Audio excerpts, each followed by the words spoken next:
2018 pre-council meeting for the Joliet City Council. Mayor Tom Girani presiding. Start with roll call. Mayor Girani. Here. Councilwoman Gavin. Here. Councilman Girl. Here. Councilman Hug. Councilman McFarland. Here. Councilman Morris. Here. Councilman Odekirk. Here. Councilwoman Quillman. Here. Councilman Turk. Here.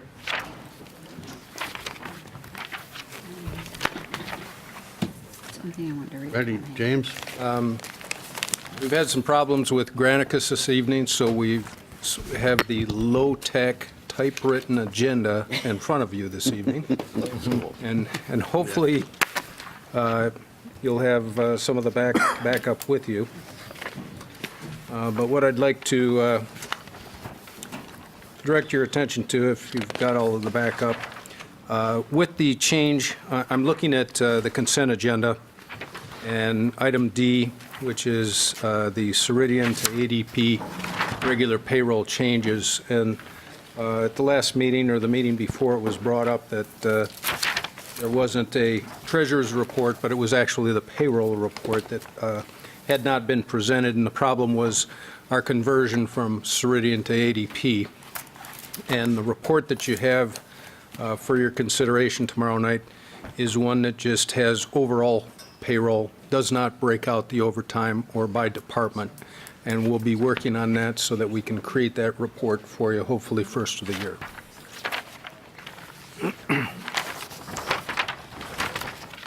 Under ordinances and resolutions, item 567. This is a special use permit for allowing a used car detailing shop in a B3 general business district at 116 North Center Street. The petitioners looking for a used car detailing shop in an existing commercial structure. It's known as the former Borden Dairy. We've got a little video for you to see the property and the building itself. It is in the vicinity of a vacant multifamily residential, zoned R5 to the east and B3 to the south, multifamily residential. Is there none? And There you go. B1 to the north and B3 to the west. So it's a one-story, 8,246 square foot brick commercial structure on slab built in 1930. There is no off-street parking on the building's exterior, so employees must park inside the building, and they've provided a floor plan for that as well. Mayor, I have a question. Sure. Yeah, and this may be for staff, maybe you know this, maybe you do not know the answer to this question. I noticed on the original application, he indicated it was going to be a used car lot, and then it was crossed out lot and called a used car detail shop. Are we going to be keeping an eye on this property to make sure there's no cars out front for sale?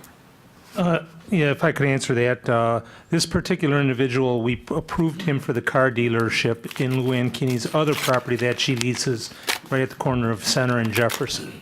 So that's the car lot that he does now operate. He's going to use this as an adjunct to that operation. So he's going to do all of his servicing and detailing of the cars before he brings them over to the car lot at the corner. So there'll be no cars exposed on the exterior of this building? No, there's no room for it. Thank you. Any other questions? Jim? Item 568 is a petition for variation to allow a resale shop, the B3 general business use in the B1 neighborhood business district. So it's an ordinance approving a special use permit in an existing commercial structure at 1820 West Jefferson Street. This is known as the former Aldi's shopping center, which is now opened up its new facility further west on Jefferson Avenue. And St. Vincent de Paul is looking to open their second location in the city. They will keep their downtown location as well, but it'll expand significantly to the west of the city by occupying this 9,800 square foot facility. Jim, talk about St. Vincent de Paul. Yeah. The Catholic Diocese building on Ottawa and Cass Street. I noticed, I went by and I noticed some used clothes that look like folded up on the tables in there. Are they turning that into a, I don't know Secondhand if there are any store. immediate plans for use of that building. I think they were trying to find somebody for some other use. and the second part of it, do they have to get that rezoned if they want to do that? Yes, they would. And to answer the second part first, yes, they would have to get a special use permit to allow to sell secondhand goods. They did, at one point in time, try to do the expansion in that facility, but the downtown folks and a lot of people tried to talk them out of it. And I think that what you see in front of you now is the result of them not getting a very warm welcome to do another store downtown, so they went farther west. But it would require zoning to do that. Thank you. Okay. Any other questions? I have one question. How many resale shops do we have in that area? 3 or 4? Let's make 3, or let's make 4? And in the area where this is proposed? Well, just to the, I know there's Morningstar Mission, and there's the Treasure Chest, and then there's The Habitat for Humanity has Habitat is one down on the store, Martin. or down the street, and then there's another one, I can't think of the name of it. Unique something or other? Yeah, it's a little bit further down. It's a lot farther east.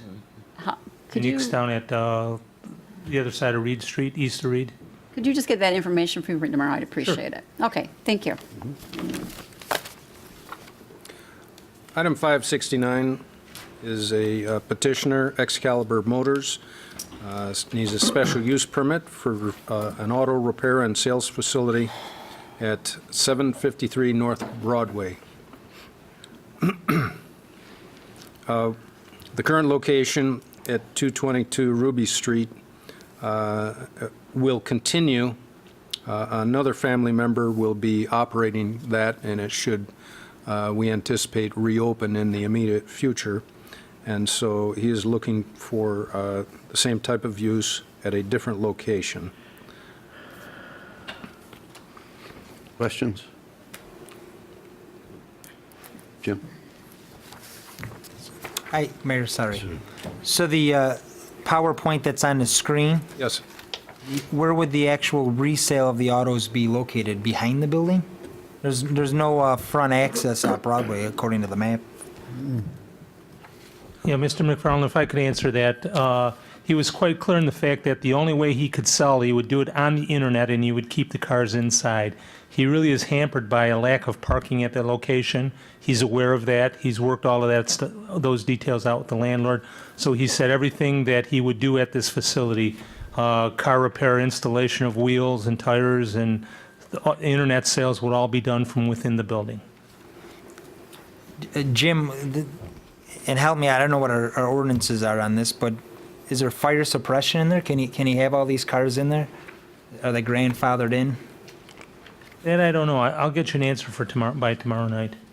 I'm not 100% sure of the answer. Thank you.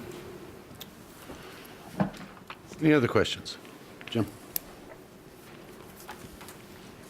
Item 570 is a petition by Deal Point Merrill LLC requesting a special use permit to renovate the indoor facility, which is Walmart on Larkin Road, located at 305 South Larkin, into an indoor climate-controlled self-storage facility.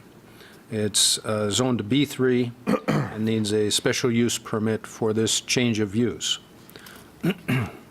I did read in the minutes that there are going to be video camera surveillance in that building, Yeah, there's video camera surveillance and individual unit alarms, and no one's going to be living there. and nobody will be living in the facility. Right.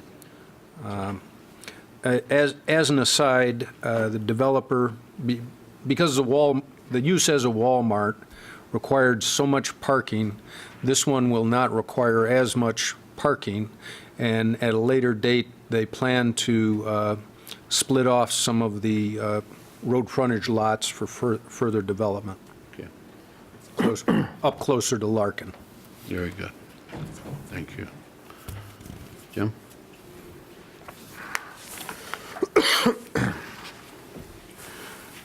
Item 571 is a ordinance revising the parking during and after snowfalls.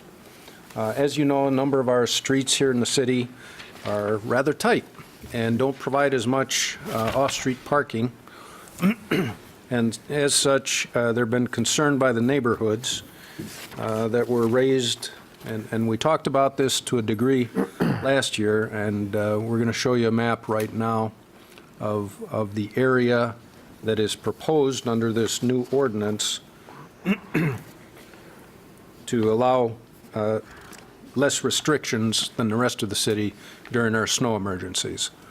I believe it would provide, again, this is a on-street ban during measurable snowfalls in excess of 2 inches is when we call a snow emergency. And we would allow parking on the even side of the streets so that we can at least get a plow through on one side of the road and make it clear, although the residents may still have to dig themselves out in the next morning, they'll have a clear path down the street, which oftentimes historically our plow trucks haven't been able to even get down the street because they've been parked on both sides. So I think there's been discussion at the committee level about this, and everybody's in agreement as to the area that's proposed. Mayor, question. I know there's an issue just to the north of Ruby Street. Does that, I don't see that on here, those neighborhoods on here. Because those neighborhoods live up on a hill, and not, a lot of them, they don't even have access to the alleys anymore. And I know it was an issue when they were trying to bring the garbage down to the street, and those streets aren't that wide, and there's not that much, there's no way for them to park. So can we extend it to there as well, or what's going on? You know, Jane, I wasn't aware of that. We'll take a look at that. So you're saying north of Ruby on, around Center Street? No, not, just, John, help me out. What street does Williams live on?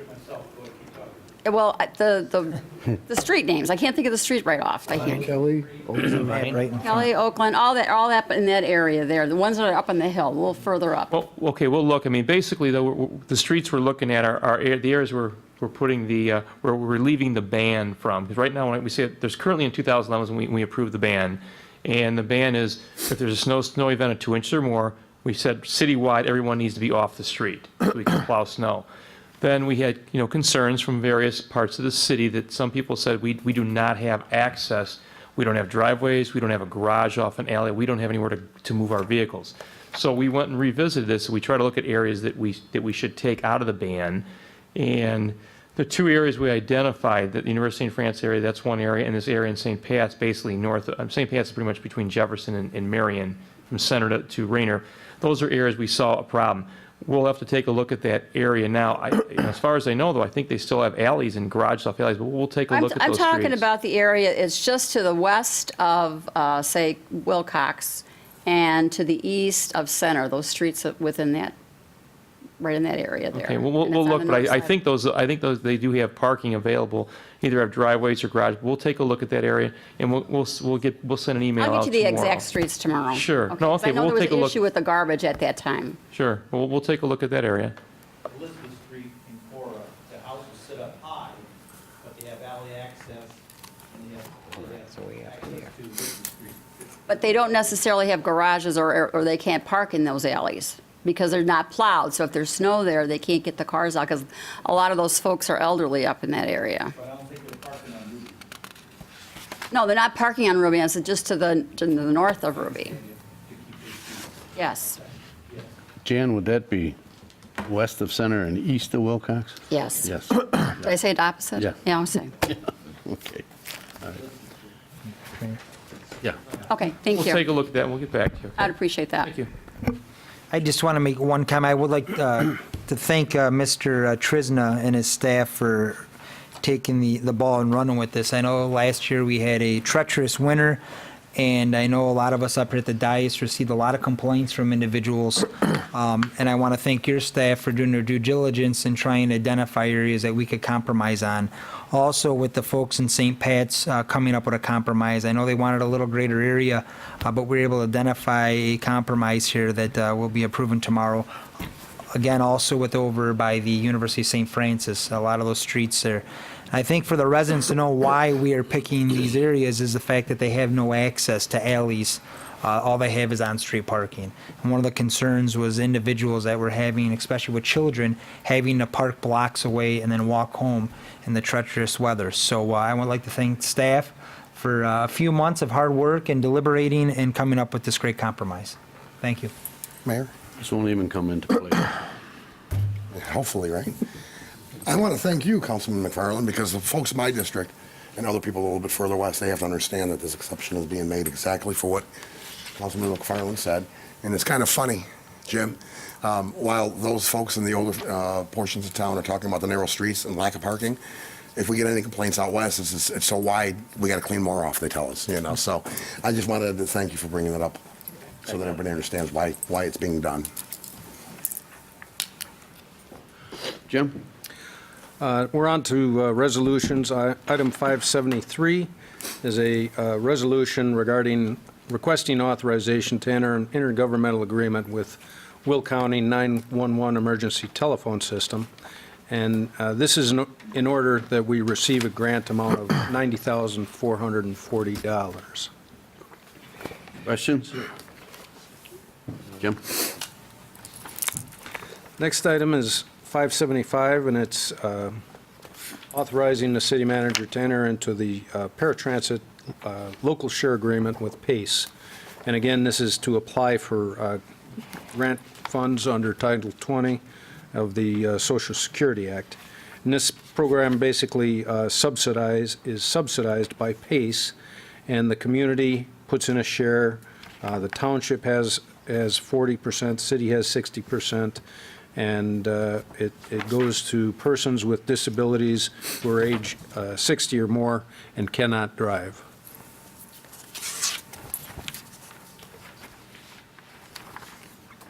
Next item is 570, oh, I'm sorry, I skipped over 574. And that was because I pulled it because I had a question on it. The backup, and this is a $130,000 grant that we're getting from the state for replacement of a portion of the roof at Union Station. We're only doing a portion of it this year, and the backup says this money is going to go to that project, so that's being undertaken right now, and that's not the case. We're getting $130,000 for Phase 2, which is the platform that is on the two sides of the railroad tracks. That also has roof underneath, and that has to come off, and all that roofing underneath has to be replaced. Because we were so late in this project this season, rather than going to bids, we just had proposals on the portion that we're replacing right now. And when we get a state grant like this, you have to go to bid and go through the state process. So we have 2 years to spend this $130,000 as part of the Phase 2 of replacing the rest of that platform. So what you're approving tonight, or tomorrow night rather, is the acceptance of those grant funding and get the contract signed, and then we have 2 years to expend those funds and do that project. Any questions? So item 576 is a resolution appropriating funds for Hutchins Street. This is Kelly Wilcox, Highland to Cora roadway project, and it's for motor fuel tax funds, the amount of $11,521. Questions? Under bids and contracts, we are requesting to remove item number 7, which is 58414, and number 8, 58514 from the agenda tomorrow night. The rest of these will be reviewed by the Public Service Committee. I do want to point out item 14, though, which did not go to committee, but it's, would go to public safety, but it's a request for authorization to purchase the iWin computers, which is something that we've done over the years. It's a replacement program. It's a sole source provider. These are the in-squad data computers utilizing the Illinois Wireless Information Network, and also provided the Will County 911 system. We currently have 207 in-car computers assigned to the squads, and 50 units aren't compatible with the new system and need to be replaced. And the oldest of these were purchased back in 2005. Questions? Jim? The last item for your review is Council Memo 593, and this is change order number 6 to the Knight Incorporated Professional Architectural and Engineering Services for the Joliet Multimodal Transportation System. So we have an increase amount of $421,470, and there are a number of various situations, several that are detailed, some having to do with the timing of the project, just that it's being drawn out. Some of it is weather-related.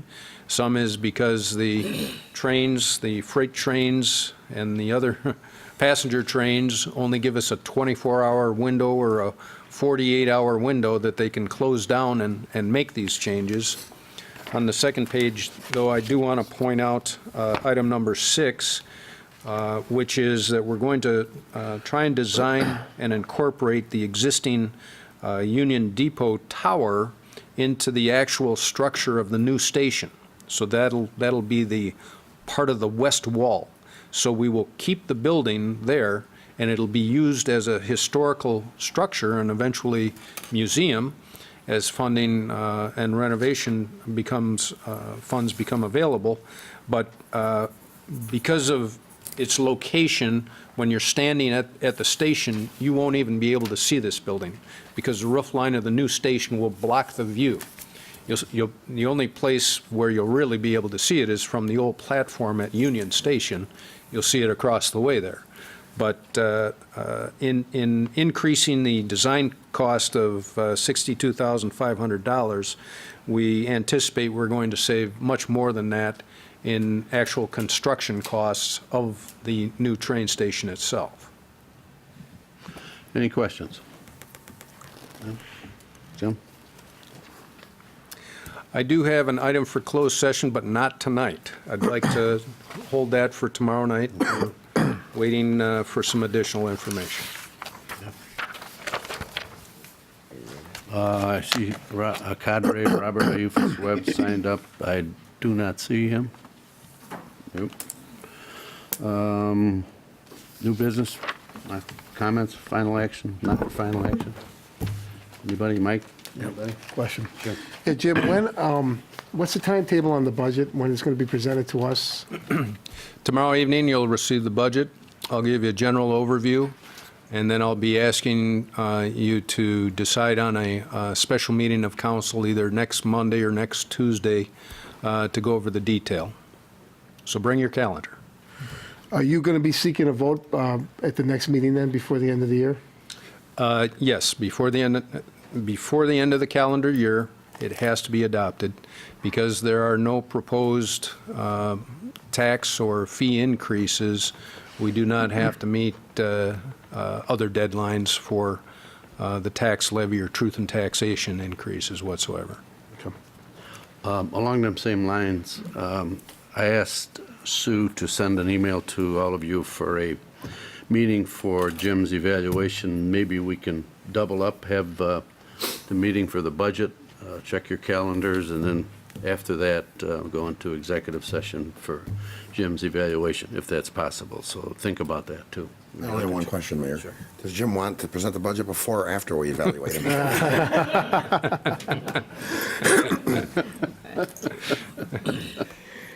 So think about that also for tomorrow night. The question. He's asking you to think about it, not me to think about it. All right, ma'am, I was wondering if I could address that. come up to the, Could I address the panel? I'm not on the list, but they said they. step up, please, step up. Is there a motion? So moved. Second. All in favor? Aye. Yes. Thank you for taking a moment to hear me. As a concerned citizen of Joliet, my name is Joyce Craig. I'm a Joliet registered voting American in the Joliet area. We are actually very concerned, those of us that occasionally commute to the city. The Union Station, having been closed, is really quite a concern. When people come back from Chicago, having worked all day in Chicago, it's very cold. A lot of those people are going to New Lenox to go to the depot in New Lenox. People are wondering, why is it exactly that Joliet, though I know it isn't the council that, I don't think it was the council that closed the Union Station, but if the city could suggest that they reconsider until the 2016, when the new station is going to, be rebuilt or whatever, that they could reconsider it. The people are cold, they're in temporary buildings. This is America, and they have no bathrooms. They have to go to Johnny on the spots. They have to go over to the Silver Cross Ballpark to warm up. Either that or they're going to New Lenox. And eventually, if Joliet citizens come home from Chicago working, they're going to migrate to New Lenox eventually from Joliet. And it just is something that, as I'm not the only person that would like to ask that Joliet would consider reopening the Union Station. I don't believe we can do that with the money that's spent for these other. Well, Wait a minute, Lisa had her hand up. If you want to, go right ahead. Jim? It's no longer possible to access the trains from those platforms. All of the access points have been eliminated by construction work, and it's no longer safe to use that building as a platform. Are there ways for people that are elderly and disabled to get to those platforms? Are there elevators to get to that second level tracks? I haven't seen any. There's an elevator located at Eastern Avenue to access the permanent Rock Island platform. The other Heritage Corridor line has a temporary ramp access because it is a temporary facility. The permanent facility for the Heritage Corridor will have 2 elevators. May I ask it, as, and not to be offensive in any certain way, but what was the reason that the Union Station was closed? Because we're going to build a new station, In 2 years, though. but the tracks had to be separated so that the people that ride the trains to Chicago do not conflict with the trains that's hauling freight trains, okay? Because what was happening, the freight trains had to stop to allow the passenger trains to go, and that cost them money, so Metra, so forth and so on, spend a lot of money to eliminate that cross. Do you think, and forgive me if I seem to be sounding unusual, I don't mean to be offensive to the council, do you think that it looks a little strange that the Union Station in Joliet is closed to Chicago? I don't know, it's called progress. Lisa? The phasing of construction was dictated, so it wasn't that we had a choice to wait. The way that we are constructing this whole facility, it is almost exactly the same size of the footprint of the land that we have. So we couldn't build anything in advance before closing the old facility. and the stages have gone one after the other. We couldn't do them all at the same time. So closing Union Station was a critical first step in order to allow for all of the millions of dollars of track work that's going on all through the winter. But to why, happen. not to interrupt you, but why in the middle of winter time when all those people are freezing their butts off out there? Construction scheduling is dictated by railroad activity as well as the coordination of multiple contracts on the ground at street level. And you realize they're going to New Lenox instead? I realize that it's possible some people will make that choice. I'm confident that the facility that we build will be nice enough that once we're finished, they'll come back. Mayor, again, in the Amtrak office is open. When it's open, it has a lobby area with a restroom facility, so you can stay warm. And from 4:30 a.m. to 7:30 a.m., we've got the will call at Silver Cross Stadium that is open as a warming area. On the Rock Run, the platform has heated areas, covered heated areas at both ends for residents to stay warm there. I think one thing that everybody has to understand, a lot of this is dictated to us by the railroads, okay? I don't know if you're familiar with the railroads lobbying group and so forth and so on, but a lot of this we had no control over. Where the temporary platform is on Art Schultz Drive, that's their property. They designed it. It's ADA accessible. We know there's a problem with the ramp, so forth, but it's temporary. It's 2 years. Eventually, when the new station is built, there'll be elevators to help people get up to the loading platform. Well, I appreciate the time, and as I said, I didn't mean to be offensive in any way. We just didn't know what to make of it, really, because it had just been restored and everything. And what is the future then? Well, it's going to be open. I mean, the hall upstairs, the gentleman that runs it, he's going to still run it. Downstairs, we're looking for someone to maybe open a coffee shop or something. Okay, But fine. yeah, Well, thank you so much. you're welcome. Sure. Jim, what's the status of the people mover? I'm just, within the last hour, I sent you all an email update.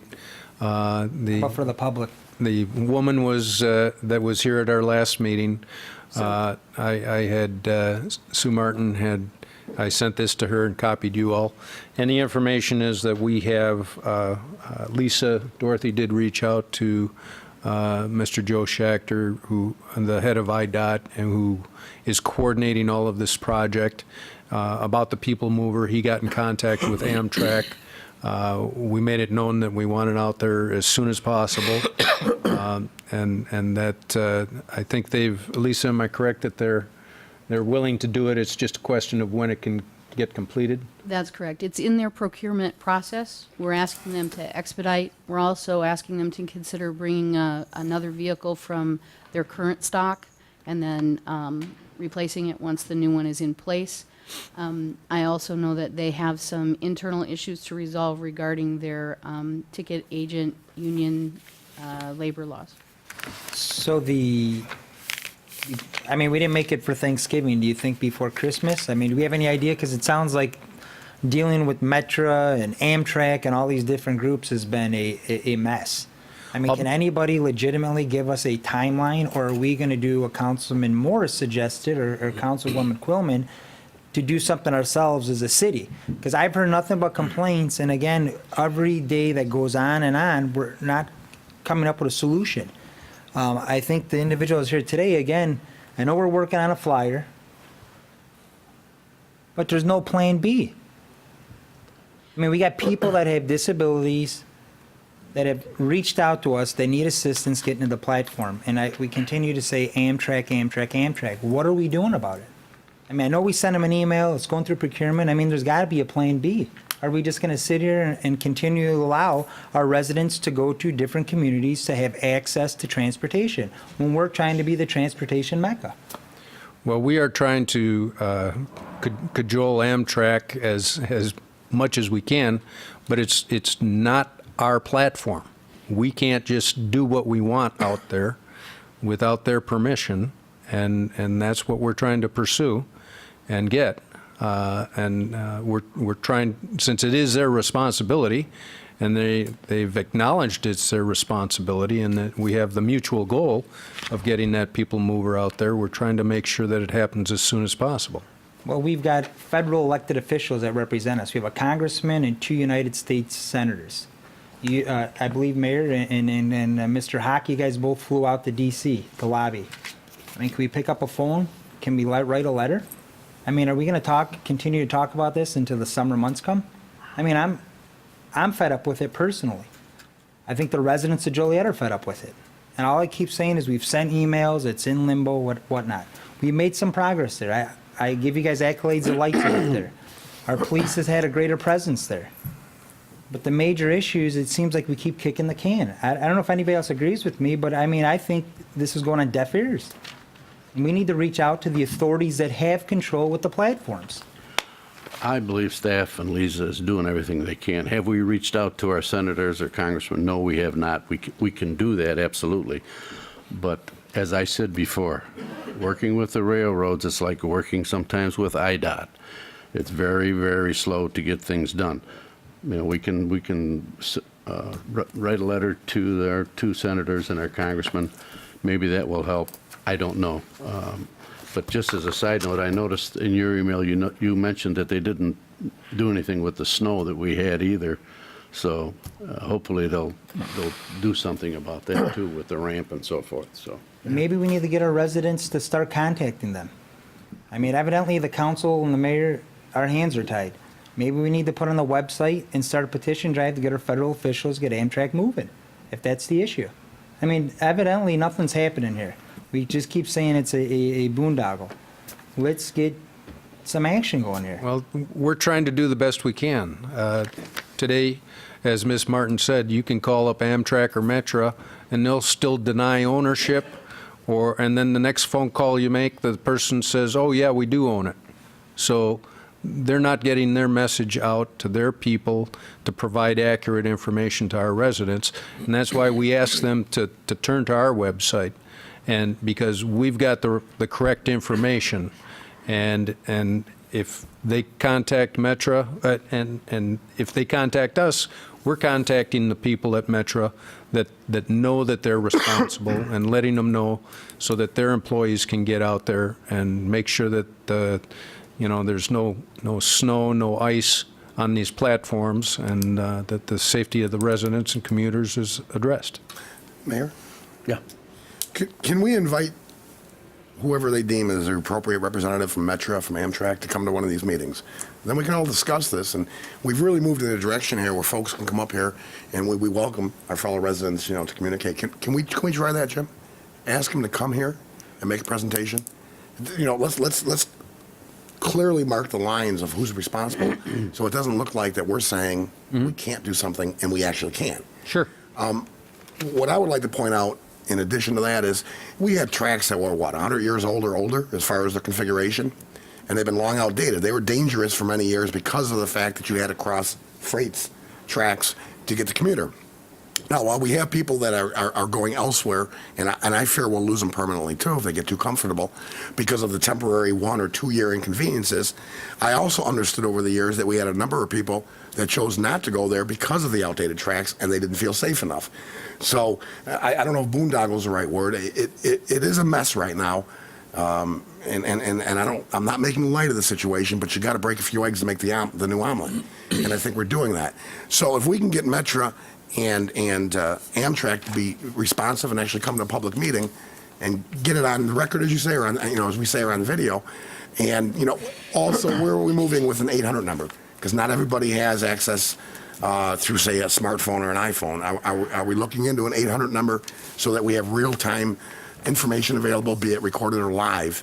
Because I understand at the last meeting what we said is we can't put out a flyer and then say we're good for 2 months, because then 3 days later what's in that flyer may be outdated because we're moving so quickly with so many facets of the project. Are we looking into an 800 number? I don't know, 1-800-J-Trains, whatever. I'll take a look at what what connections for telephone we have through our website and make sure that we've got something out there if people want to call. And I apologize, ma'am, for the inconvenience, and to the other commuters, too. And I think we're in the middle of going from something that wasn't so good to something that seems worse to something that's going to be tremendously better. But that seems worse portion is really getting frustrated for many people. I understand that. And if I can be corrected, isn't the rail from Chicago? She used to come to the, she used to come to the microphone. Isn't that rail Chicago owned? I'm sorry, I can't hear you. You want to step up? I didn't hear you. The answer is no.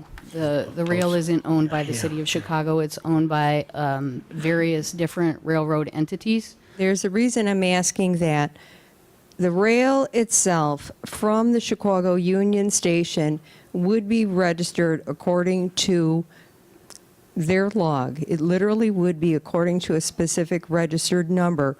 My understanding is the rail from Union Station is Chicago property to Joliet Union Station. The rail itself crosses over personal property, privately owned property, as well as, of course, various commercial property.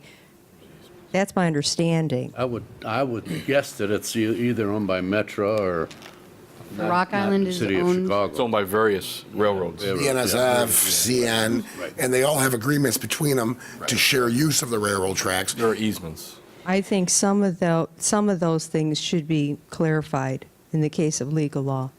But thank you anyway.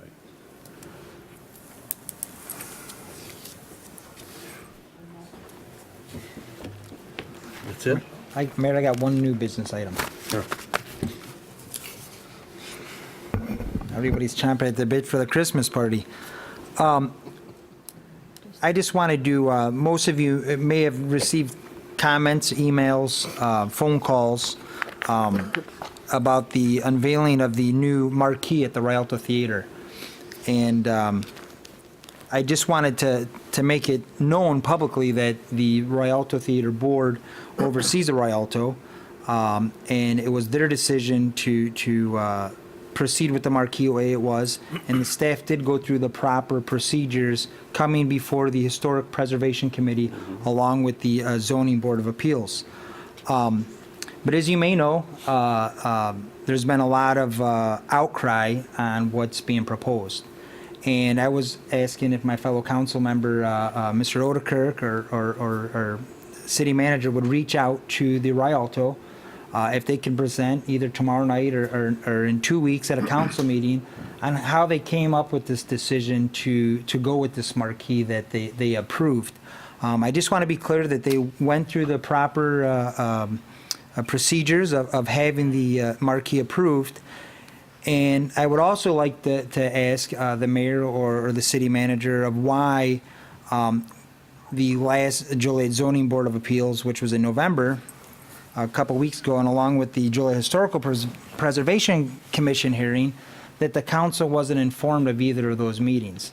There was no email sent to us with agenda items. It was not on any of our calendars that are sent to us, nor was a media release sent out according to our current press releases that's on the city website for either one of those two meetings. And I think that's why there's a lot of hysteria out there, is because individuals did not know that those two public meetings were taking place. And I think that from what I've heard, and as a representative of individuals of the city of Joliet, and we give money to Rialto, I would like to ask them to come here so folks can hear exactly why it is they came to that selection of that marquee. And if there is feedback from the public, that they can also come and give it to the Rialto also. I got notice of them. I'm not sure who's responsible for sending them out, but I did get a notice of those meetings, so anyway. But if you want them, I don't know about tomorrow night, but maybe the second meeting in December, if they want to come. Mayor? They did, as you said, they went through the Joliet Area Historical Preservation Society and the Zoning Board of Appeals and met all their okay, and so it isn't like they just had a meeting and bang, this is what we're going to do, so. Well, I think we send out press Excuse releases. me, I didn't interrupt you, okay? I think they did what they had to do, and my feeling is this: no matter what they put up there, you're never going to please everyone. okay? And the fact that this gentleman come up with $350,000, I don't know if he had any input, I don't know if Mr. Zerkes had any input on what kind of design what it was gonna be or not, but I think it's great that he come up with the $350,000. It saves the board from trying to find the funds, and it keeps them from actually coming to the city of Joliet for funds. Tom? Yeah, I am in regular contact with Randy Green. I spoke with him earlier today. I will forward him the invitation to come forward to the council and present it to us. I do know this process began back in 2005, so it's been an ongoing thing. And again, Councilman, as you stated, they did go to the Preservation Society and to the Zoning Board. And my understanding is it was a unanimous approval at both of those meetings. So I'm pretty confident they would come forward. I'll see if I can get them here tomorrow. Okay. Also, I went to a board meeting a while back, and at the board meeting, this come up, and that sign is in bad shape. I mean, really bad shape. So this is a good thing. It is going to be an improvement. Like I say, you're never going to please everyone, so. Your Honor? Yes. I talked to Jim Smith from the Rialto Board today, and he mentioned also the designer of the marquee has designed marquees for other historic theaters. And I think this is either the third or fourth marquee since the original marquee. And like you said, this is being held together by duct tape and everything else. It's about ready to fall apart. So, Mayor, just to finish, by no means, I think anybody is against the great donation that Mr. Zerke has done in honor of his family. Again, I think the outcry is the fact that there was no public input. And I guess I question that the city sends out press releases for a tree advisory board on removal of trees with an agenda, and that there's no publication that I could find. And it's our staff's job. For the zoning board, there's, again, no press release that was sent out on our website, nor to the council, nor on the council calendars that we receive every Friday for either of the last two meetings. I would have attended it. I don't know if you're getting privileged information that the other council members are not getting, but again, the last two meetings were not on the council calendars. There's no agendas attached. It's not on the website. So I don't understand. The second thing is, we're not belittling or degrading the fact that they need to redo the marquee. The concern of residents is having public input. And if a release went out from the city to either of these meetings, there would have been notification that a new sign was going to be erected. I think that's the concern. Did the question, Mayor? Sure. These items were on the historical agenda as well as our own zoning, right? Were they listed on the agendas? We never received them. No, but they listed on the actual agendas because, we don't get individual press releases for each item on the agendas. The agendas are published publicly. Councilman, I think I can answer that. Yes, the items were listed on both agendas. So there was public notice. Correct. Now, I understand, Councilman, what you're saying is something specific. Now, this is just me speaking, but they've got their own board, the Will County Exposition Board. It's really up to them to make those decisions. I don't think we can tell another governing board, even quasi-public, how to do it. I'm assuming as a quasi-public board, they follow the law. They must have an attorney. I don't know. I've not attended their meetings, but I'm just guessing this. Am I wrong? Mayor? Excuse me. He's got a question. Oh. I was going to answer. Well, Again, let me reiterate.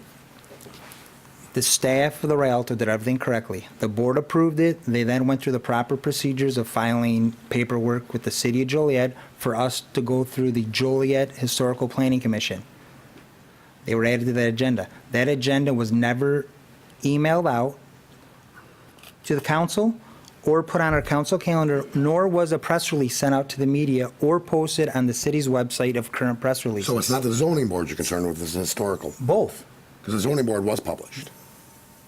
It was not. There was no press release out on it. There was no press release out on both committees that they went through.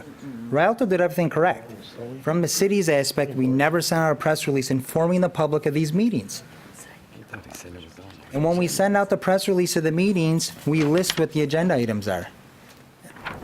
So we did or Councilman didn't? McFarland, I know Community and Economic Development handles the zoning, but they are published yearly at the beginning of the year. They're scheduled meetings. So for like council meetings, we don't send out press releases for every council meeting, so it's the same for zoning. They're set scheduled But for meetings. agenda items, do we not have to comply with the Open Meetings Act, inform the public of what is at the We topic? do. Those are posted on the website under meetings and agendas and zoning, and I just pulled it up on the website. So why would we send a press release out for a tree committee and several other committees, but we would not do for something as important as the historical preservation or the zoning board of appeals? Yeah, we've never sent out press releases from the zoning board or from the historic preservation committee meetings. Well, I think we need to start. If it's important enough to send a press release out again about a tree advisory committee meeting and other of these disabilities rights committee meetings, how do we not, of something this important that's going to impact the significance of the Jewel of Joliet, so people can have impact or feedback on it? And that's something for staff to look into, but I think we should send out press releases on all committee and commission meetings that are under the jurisdiction of the city. Jan? Never mind. Never mind. Okay. I'll speak for tomorrow. Anything else? None. There, no other comments? May I do a shameless plug, Your Honor, please? Sure. I just want to, and I'm certainly hoping everybody had a great holiday, Thanksgiving full of turkey. But I want to really thank the First Assembly of God Church with Pastor Arnold and our outreach pastor, Medina, and all of the volunteers, which was well over 30-some volunteers, and then also the Jewel Food of Homer Glen. With those two collaboratives, 243 people received turkey dinners with turkey with all of the trimmings for dinner for Thanksgiving. And I certainly, my hat is off to those two collaboratives, and I just wanted to make sure I gave a shout out to them for doing that. I think that it was very a great blessing for a lot of people. So thank you, First Assembly of God Church and Jewel Foods. Thank you. Is there a motion to adjourn? So move. Second. All in favor? Aye. Opposed? Meeting adjourned. That's just